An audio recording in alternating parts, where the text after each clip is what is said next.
नमस्कार, मी डॉक्टर मच्छिंद्र बांगर महाराष्ट्रातील हवामान परिस्थिती संदर्भात ताजा अंदाज देणार आहे.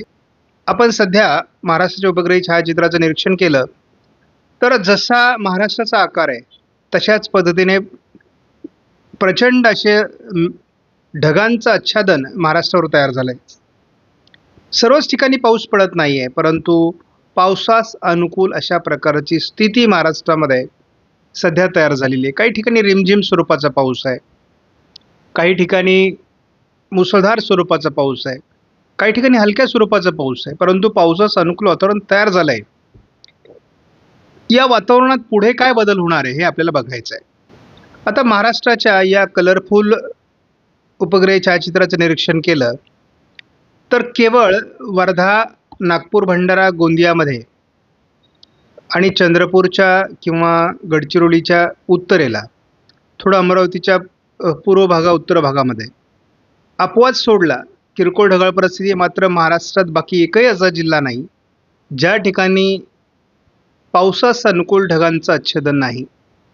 नंदुरबार पासून तर अगदी इकडे सिंधुदुर्गपर्यंत आणि लातूर, धाराशिव पासून तर अगदी अमरावती, अकोल्यापर्यंत सर्व दूर अशा प्रकारे हे ढगांचं आच्छादन तयार झालेलं आहे. हे पावसास अनुकूल अशा प्रकारचे ढग आहेत, परंतु स्थानिक वातावरणाचा ज्या ज्या ठिकाणी त्याला परिणाम होईल त्या त्या ठिकाणी पाऊस मोठ्या प्रमाणात पडणार आहे. आपण केवळ 48 तासाचा अंदाज आता सध्या तरी बघणार आहोत. उद्या महाराष्ट्रामध्ये 20 तारखेला मध्य महाराष्ट्र आणि मराठवाड्याच्या उत्तरेकडील भागात पावसाचा जोर राहणं अपेक्षित आहे. महाराष्ट्रात इतरत्रही ढगाळ परिस्थिती राहील, परंतु मध्य महाराष्ट्रातच पावसाचा जोर अधिक राहील. पश्चिम महाराष्ट्र आणि मराठवाड्याच्या उत्तरेकडील भागात, पूर्व विदर्भातही प्रभाव राहण्याची शक्यता आहे. आता हा केवळ GFS मॉडेलचा अंदाज आहे. मात्र आपण जर 21 तारखेवर नजर टाकली तर महाराष्ट्रातला संपूर्ण महाराष्ट्राचा भाग हा पावसास अनुकूल अशा ढगांनी आच्छादला जाणार आहे. त्यामुळे महाराष्ट्रात सर्व ठिकाणी पावसास अनुकूल स्थिती आहे. मात्र स्थानिक अनुकूल वातावरण तयार झालं की त्या ठिकाणी पाऊस बरसणार आहे. स्कायमेटचा अंदाज काय आहे पुढील 48 तासात ते आपण बघणार आहोत. मध्य महाराष्ट्र, मराठवाड्याचा उत्तरेकडील भाग, उत्तर महाराष्ट्र, पश्चिम महाराष्ट्र, कोकण असं पावसाळी वातावरण राहील. कोकणात हलक्या सरी असतील. विदर्भातील पावसाचं प्रमाण थोडं कमी होण्याची शक्यता उद्या आहे. संपूर्ण महाराष्ट्रामध्ये पावसास अनुकूल स्थिती आहे. स्थानिक वातावरण पोषक होईल त्या ठिकाणी मध्यम ते जोरदार पाऊस होण्याची शक्यता राहील. मात्र 22 तारखेपासून पावसाचं प्रमाण अधिक वाढू शकतं असा अंदाज आहे. ECMWF मॉडेलनुसार मध्य महाराष्ट्र, पश्चिम महाराष्ट्र, दक्षिण कोकण असं पावसाळी वातावरण वाढण्याचा अंदाज देण्यात आला आहे. 21 तारखेला महाराष्ट्रात सर्वदूर विरळ पाऊस होईल. मात्र मध्य महाराष्ट्र, पश्चिम महाराष्ट्र, दक्षिण कोकण असा प्रभाव अधिक राहण्याची शक्यता आहे. या मॉडेलचा मुद्दाम आपण एक दिवस पुढचा अंदाज घेतो. त्याचं कारण असं आहे की अरबी समुद्रामध्ये जी सिस्टम तयार झालेली आहे तिचा महाराष्ट्रावर नेमकी कधी परिणाम होणार आहे हे आपण बघतो. आणि त्या सिस्टमचा परिणाम महाराष्ट्रावर 22 तारखेला होण्याची शक्यता आहे. त्यामुळे अगदी मराठवाडा, उत्तर महाराष्ट्र, मध्य महाराष्ट्र, पश्चिम महाराष्ट्र, कोकण असं पावसाळी प्रमाण वाढण्याचा अंदाज देण्यात आला आहे. हे ECMWFचं AIFS मॉडेल आहे. या मॉडेलचा आपण 3 सप्टेंबरपर्यंतचा धावता अंदाज बघणार आहोत. आपला 48 तासाचा अंदाज आहे तो आपण बाकी मॉडेलचा पुढे बघणारच आहोत, परंतु एक धावता अंदाज आपण या मॉडेलचा बघणार आहोत. महाराष्ट्रात पावसाची परिस्थिती कशी बदलत जाणार आहे असा याचा अंदाज आहे. आपण जर या मॉडेलकडे बघितलं तर आपल्या लक्षात येईल की वातावरण कसं बदलत जाणार आहे.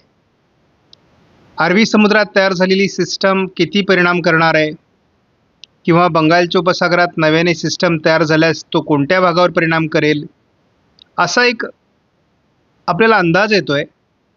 आणि आपल्याला दिसतंय की विशाखापट्टणमच्या दरम्यान साधारण 1, 2, 3 तारखेच्या दरम्यान एक कमीदाब तयार होईल जो महाराष्ट्रावर येईल आणि महाराष्ट्रावर मोठे पाऊस तो घेऊन येणार आहे. तोपर्यंत मात्र महाराष्ट्रात हलक्या ते मध्यम स्वरूपाचा पाऊस होईल जो पिकांना पूरक आहे. महाराष्ट्रात नद्यांना पाणी येणं किंवा ओढे प्रवाहित होण्याकरता ढगफुटी सदृश्य काही पाऊस होणं आवश्यक राहील आणि ते पाऊस आपल्याला साधारणपणे कमी दाबांमुळेच पडणार आहेत. त्यामुळे पहिला कमी दाब हा आपल्याला 1 सप्टेंबरपासून तर 3 सप्टेंबरच्या दरम्यान महाराष्ट्रावर निर्माण होणं अपेक्षित आहे. एक अभ्यासक म्हणून माझं मत असं आहे की पाऊस होण्याकरता किंवा नद्यांना पूर येण्याकरता एवढ्या वातावरणाची सुद्धा गरज नसते. याच्यापेक्षा हलकं वातावरण देखील ते काम करू शकतं. परंतु महाराष्ट्रावर एवढी मोठी पावसाची परिस्थिती असताना महाराष्ट्रात अजून कोणत्याही भागात अतिवृष्टी झाल्याची बातमी नाही. आणि तुम्ही एकूणच बघता आहात की स्थानिक स्वरूपाचं संपूर्ण महाराष्ट्राला व्यापणारं वातावरण महाराष्ट्रात तयार झालं आहे. याचा अर्थ महाराष्ट्रात पावसाचं स्थानिक वातावरण निर्माण होण्याकरता जी पोषक स्थिती लागते, जी आर्द्रता लागते, तिची कुठेतरी कमतरता अजून जाणवते. ही जशी भरून निघेल तसं पावसाचं प्रमाण वाढेल, परंतु ती भरून निघण्याकरता हे वातावरण सुरुवातीचं फार महत्त्वाचं आहे. हे वातावरणच भविष्यात पावसाचं प्रमाण वाढवेल. आपण 48 तासाचा अंदाज बघित असल्यामुळे इथे केवळ आपण 3 दिवसाचा अंदाज बघणार आहोत आणि आपल्याला या ठिकाणी दिसतं की थोडं उत्तर महाराष्ट्रात या 3 दिवसात पाऊस कमी राहील, विदर्भातही प्रभाव थोडा कमी राहील, परंतु मराठवाड्याचा दक्षिणी भाग, मध्य महाराष्ट्र, पश्चिम महाराष्ट्र आणि कोकण असं थोडं पावसास अनुकूल स्थिती अधिक दिसते. एकूणच वातावरणातला हा बदल आहे. बाकी सविस्तर अंदाज आपण सकाळच्या व्हिडिओमध्ये बघणारच आहोत. सध्या महाराष्ट्रात सर्व मॉडेल जरी अतिशय अनुकूल वातावरण दाखवत असले तरी या मॉडेलने सध्या तरी अहिल्यानगर, बीड, नांदेड, चंद्रपूर, लातूरच्या काही भागात, सोलापूर आणि सातारा, पुणे पूर्व भागामध्ये, नाशिक पूर्व भागामध्ये आणि मालेगाव, धुळेच्या दरम्यान जे वातावरण आहे हे खास पावसासाठी अनुकूल वातावरण आहे.